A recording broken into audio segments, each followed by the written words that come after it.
धनगर आरक्षण प्रश्नी यशवंत सेना आता आक्रमक झाली आहे। यशवंत सेना पुन्हा एकदा अहिल्यादेवी होळकरांच्या चौंडीमध्ये उपोषण सुरू करणार आहे।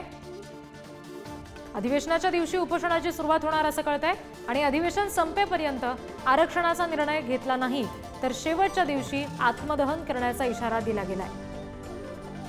धनगर आरक्षण प्रश्नी आता यशवंत सेना आक्रमक झालेली आहे।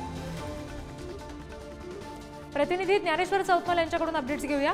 ज्ञानेश्वर, काय नेमक्या मागण्या आहेत यशवंत सेनेच्या?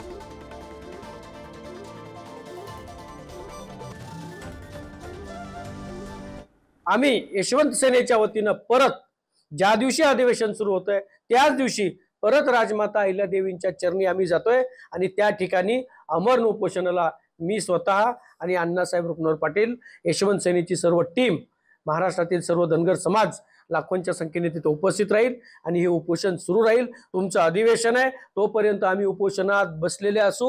आम्ही नुसतं उपोषणालाच बसणार नाही, उपोषण तुमचं अधिवेशन सुरू आहे तोपर्यंत बघू आणि ज्या दिवशी तुमचं अधिवेशन संपणार आहे त्या दिवशी आम्ही सगळे महाराष्ट्रातले किमान खूप जण त्या राजमाता अहिल्यादेवींच्या चरणी आम्ही आत्मदहन सुद्धा करणार आहोत।